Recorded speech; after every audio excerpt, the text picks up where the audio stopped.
Hey Bubble family, welcome back to the channel and happy new year to all of you. Well, it's certainly not a happy new year for somebody.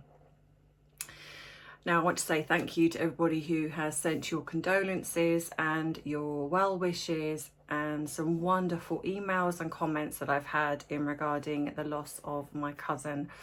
I very much appreciate you. I feel so blessed to have such a wonderful Bubble family, which are my subscribers and the people that support this channel. Even if you don't subscribe, it's okay because you watch my videos and that supports me too.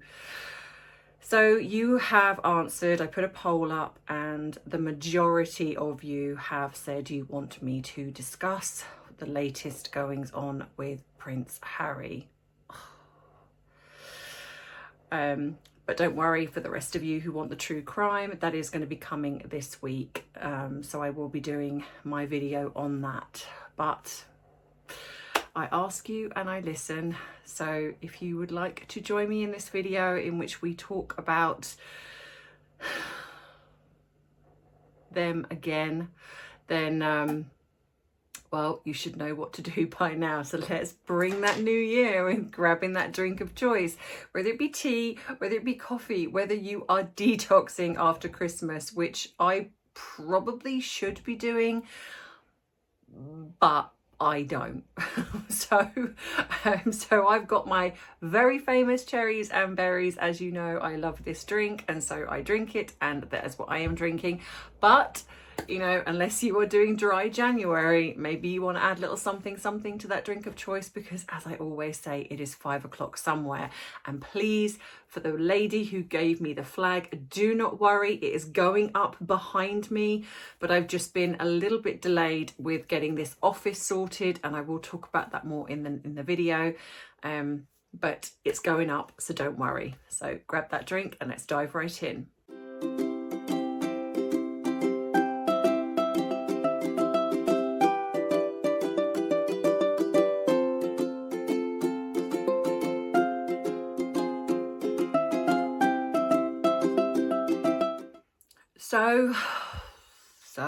So Bubbles. Well, it was too much to ask that we got a new year that is dastardly duo free.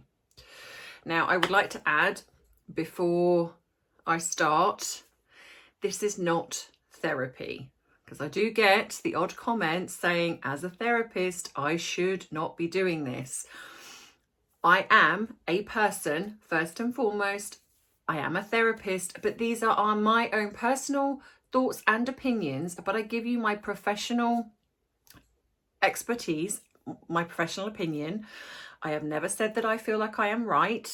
You take what you want and leave the rest. But like I say, this is not a therapy session. I am allowed, so let's start the new year with that. I am allowed to do YouTube as a therapist and talk about my personal opinions.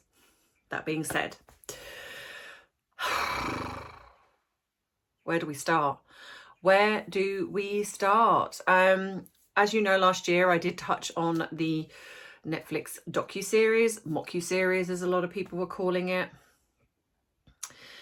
And now, of course, we have, and I think we all knew there was going to be something. Let's be clear. We knew.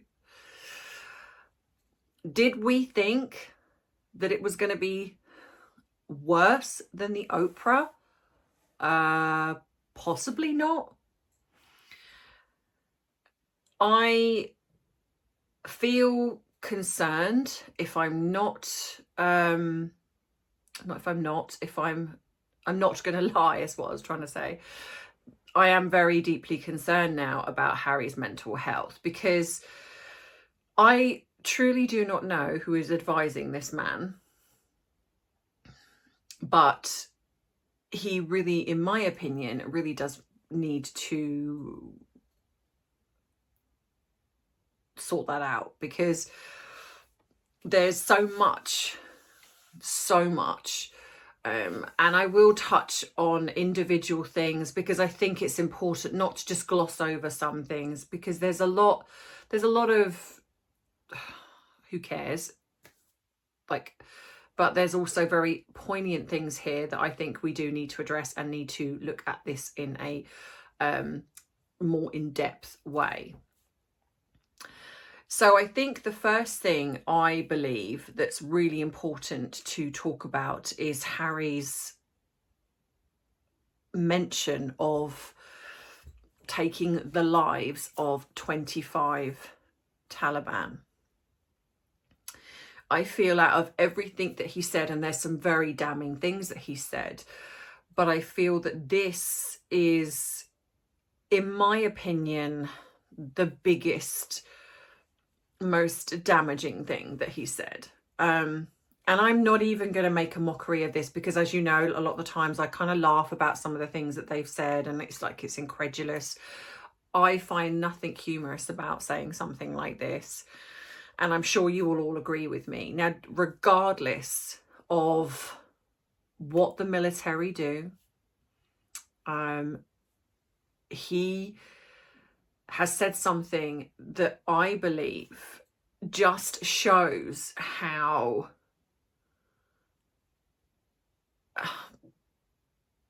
damaged this man is. And I want to say, because I've seen that so many military have come forward, officers, people that have, and I'm sure they've all got their opinions, but I haven't yet seen one that is in favour of what Prince Harry has said. And the common theme here is that this is something that is a no-go area. It's almost like it's kryptonite. You do not, especially publicly, ever talk about the amount of number of people, that the lives that you take. And also, it's not something that most want to talk about. So what does this tell us about Prince Harry? I even feel at this stage to even reluctant to call him Prince, because I just think it's utterly deplorable what he said. But I wonder, like a few people have said, why would you say something like this? And part of me wants to say that I do not believe this man has seen battle in the context of, he says he was on the front line, albeit in an Apache helicopter. Now, okay, I get that we've seen him in one. We've seen him like running when the cameras were there. We've seen that. We've seen him climbing in. But we know, because we've heard from various people, including my good friend Trevor, that has said that he wasn't on the front line. He was very protected. In fact, his nickname was Bunker Harry. So even though there's footage of him walking around with holding a weapon and acting the part, was that all it was? And I wonder if, because we know that Harry is incredibly immature. You've only got to look at the terminology used, especially in this book, even in the interviews, the way he speaks about people, it's very immature. And I wonder if he has seen a lot of the media, social media, where people have called him Bunker Harry, where people have accused him of actually being very protective and not on the front line and not part of this. Now, I'm not taking away from the things that he's done. I'm certainly not. I'm not. I'm sure even being part of it in whatever format has been challenging, and he's seen things that perhaps he probably wouldn't have wanted to see. But I just find it very interesting because, my dad is he's ex-military, and I've spoken to him about it, and he said it's just not something we would ever talk about. In fact, if anything, you avoid that. You might talk it amongst your comrades because you can all relate, but you don't talk about it even with your nearest and dearest, because it's just not something that you do. So the fact that he's not only just freely talking about it, but done it in such a public way, and I'll get to the security issue in a minute, but just in such a public way, makes me think and, you know, and please tell me in the comments what you think, but it makes me think that he wasn't part of this. And he might have been there in the helicopter when it happened, but he wasn't the one responsible for this.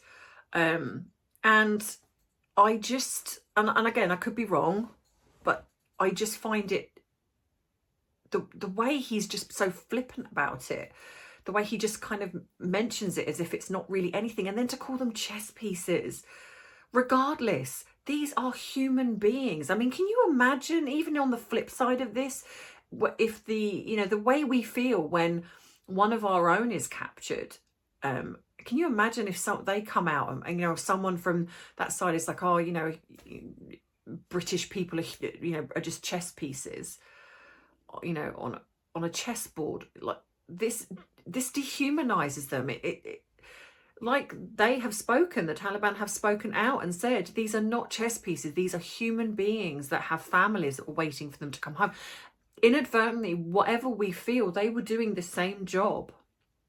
That, you know, they are believing what they do is right in as much as what we do over here in our military or anywhere else.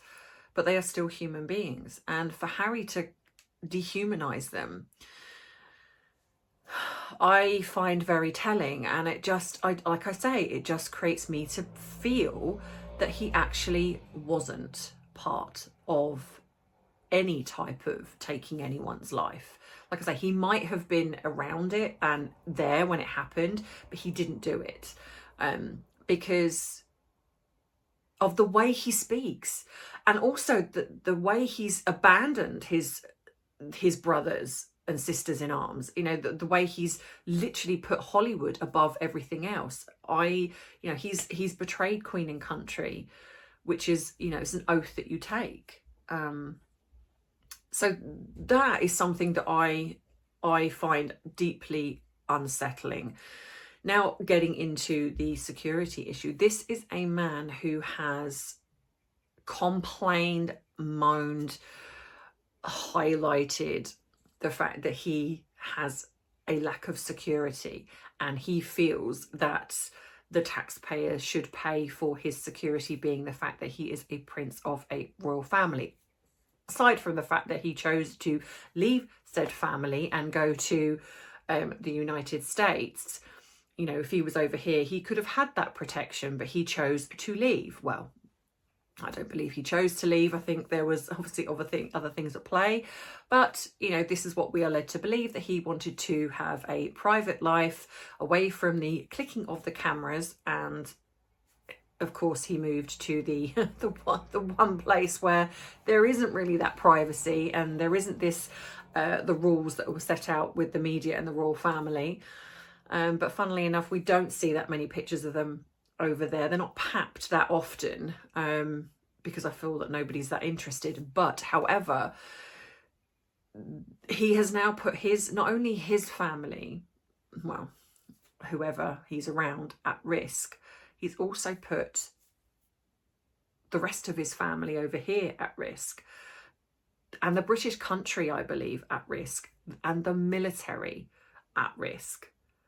They have already spoken out again and called him, well, a lot of things. And I feel that this is incredibly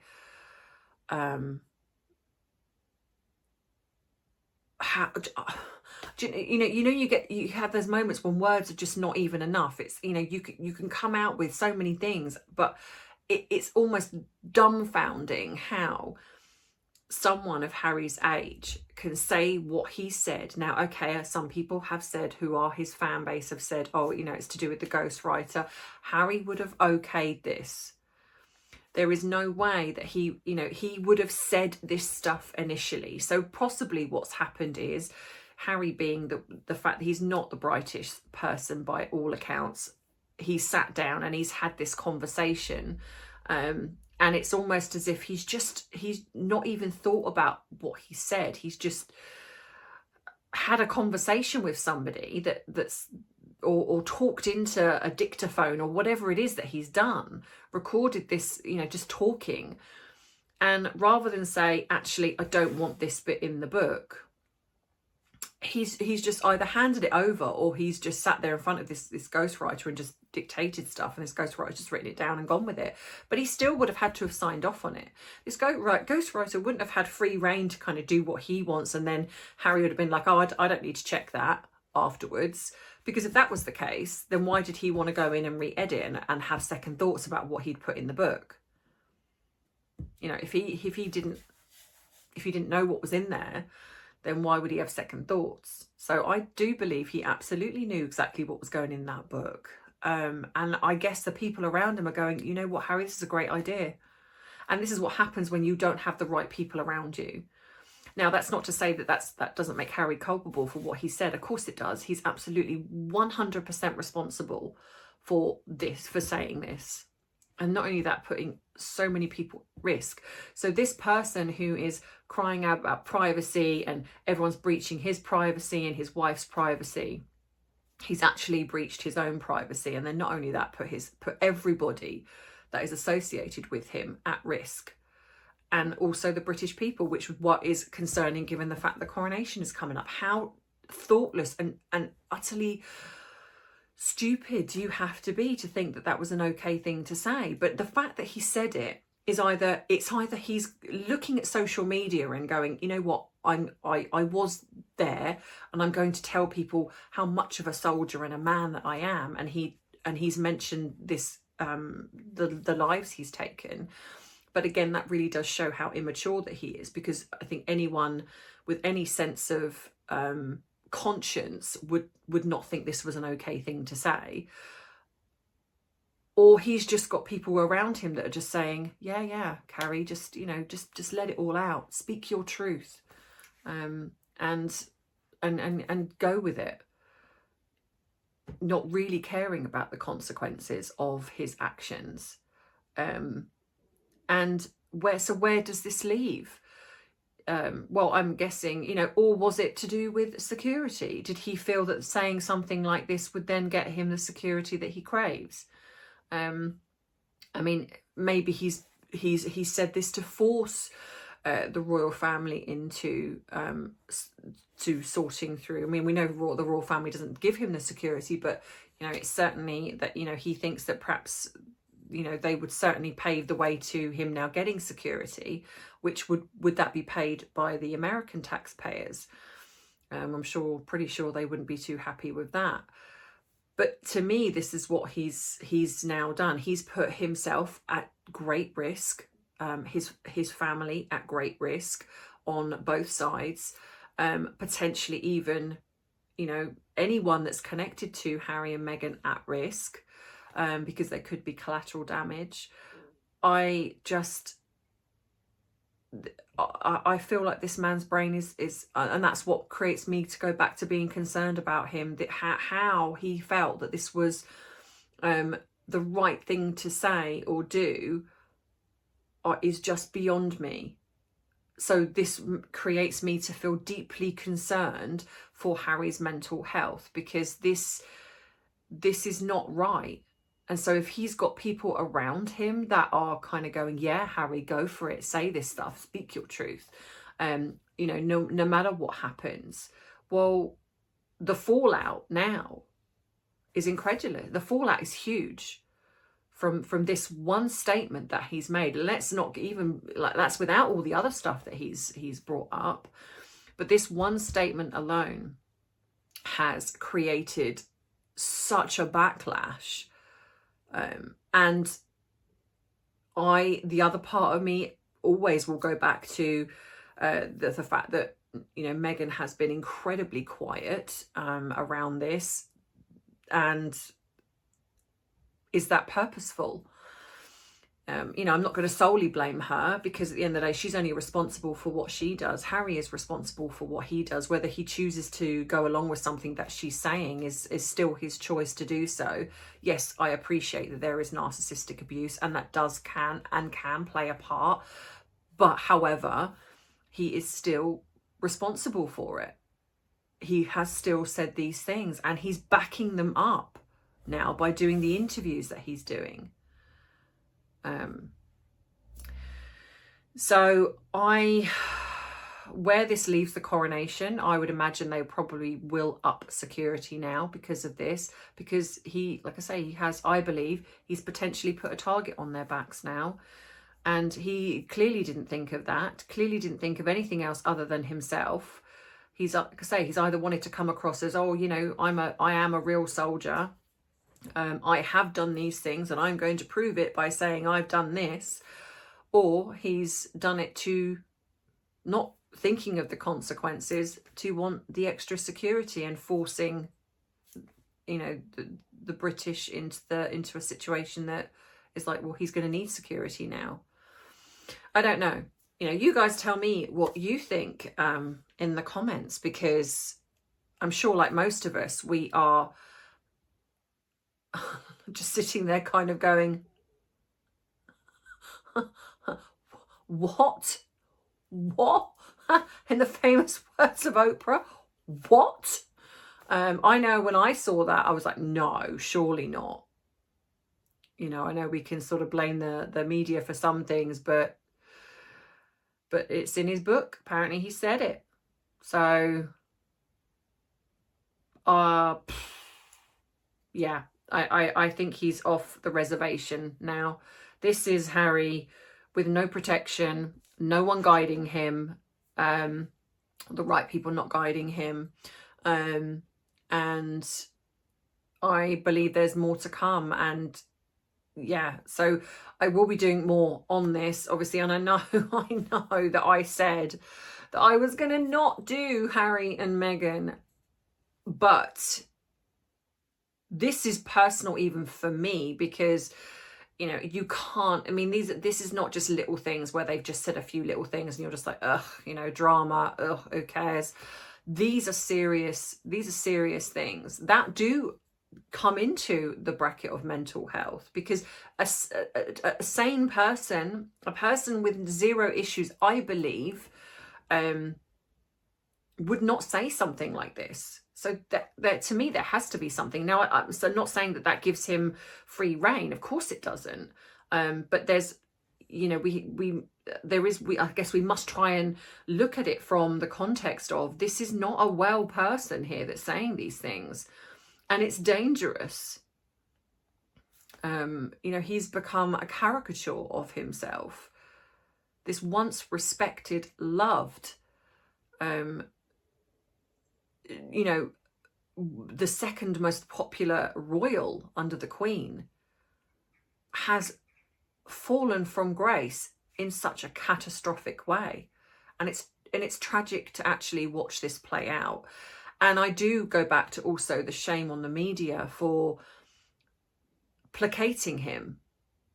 You know, Tom Bradbury, I did see some of the interview, and he did actually ask some challenging questions, but he didn't follow up with anything. It was kind of like Harry answered, and then that was kind of pretty much it. But he was the better interviewer of the two. I mean, the other one I thought was just, it's like another Oprah.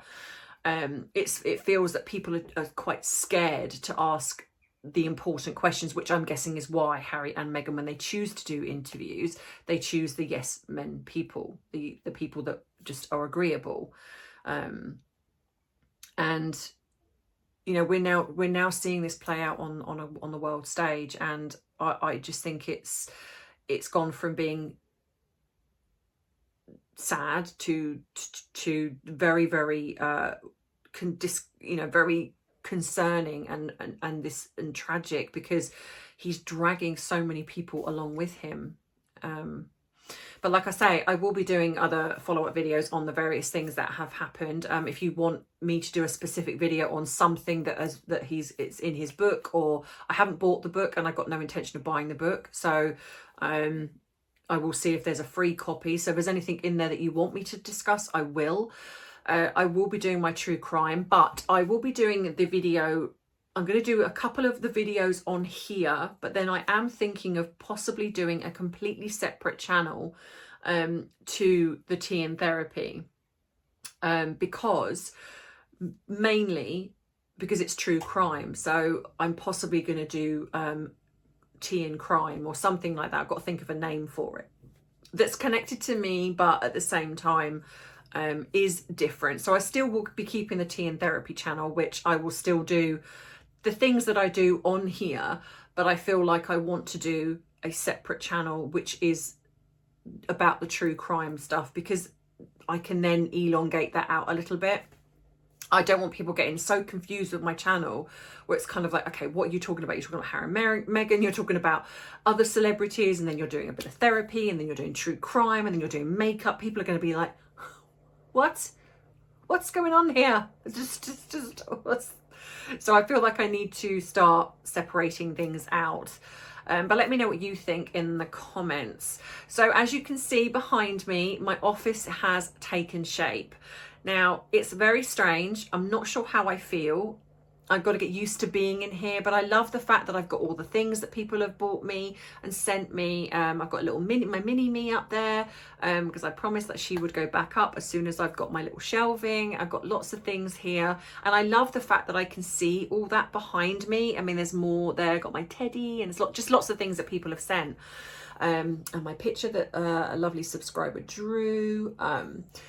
Ignore the boxes because some of that is Christmas stuff, and I've just got to put that up in the loft. But you know, so there's lots of things here, and I am excited about being in here. But my one thing is that you're not going to be able to see Arthur. So that's a little thing that he's out with the walker at the minute, the dog walker. But I do worry that you're not going to be able to see Arthur. So I might have to just attach a little video at the end to give you your Arthur quota for the day. And thank you for the people that supported the little video that I put up of him opening his Christmas present. He is just such a love. I adore this dog more than life itself. But yeah, it's just going to take a little getting used to, I think, being in this office. But it's good because it separates. It means I'm not sitting in my bedroom. Looks a little bit more professional. Still got a bit more to do. Put some pictures up, put my certificates up and things like that. So so I've got things to still do. A little bit behind because obviously what happened just before Christmas. But I'm in. And this is the first video. I promised you the first video of the year was going to be in my office, and here we are. So like I say, let me know what you think in the comments. I am sorry for those of you who are looking forward to the true crime. Believe you me, it is coming this week. But I feel that, you know, a lot of you guys, of my bubble family do enjoy my take on Harry and Meghan. So I don't want to completely not talk about them again, because I don't want to lose you either. So, you know, I've got to find a balance here somewhere. So yeah, that being said, I hope your new year is going well so far. I don't know if however many of you are still working your way through the Christmas chocolate and the food. I feel like I'm coming to the end of it now, which is good. Now getting ready for coming into the spring. So hopefully lose a bit of weight. I'm going to try doing that. I will be joining up with a lovely lady to talk about the hair, beauty and makeup, so that's coming still. Just going to organize that with her. So yeah, lots of great positive things for this year, so I hope you're going to stick with me. Yeah, and here's to 2023 being better than 2022. So I love you all as always. Thank you for sticking with me, and I hope to see you in the next video. Thank you for watching. Don't forget to give this a thumbs up if you've enjoyed it. Subscribe to the channel if you would like to not miss future uploads. Don't forget, there are still things that you can do to support my channel. You can become a Patreon, a member. You can buy some of my bubble merchandise, which at some point I will go in and I will be changing the logos and things on there. So go in and grab them because some of those things will be going. You can send me something in the PO box. Many of you have asked, where can I send you something or send Arthur something? You can in the PO box, and it will go behind. Everything I get will be going on here. I've had lots of lovely cards and Christmas presents and just wonderful things. So thank you so much for everyone who sent me things. Yeah, you can join me on TikTok. Though be it I haven't done a video on there for a while, but I am on Rumble, Instagram. Where else am I on? I don't know. I'm sure I'm on somewhere else, but I don't remember. But yeah, just everything that you need to know is in the link of the description box of the video or in my bio. So everything, all the channels that I recommend. So yeah, everything is there. So please check that out. So as always, I will see you in the next video. So thank you, and I love you. I appreciate you, but most of all, I respect you. Mwah.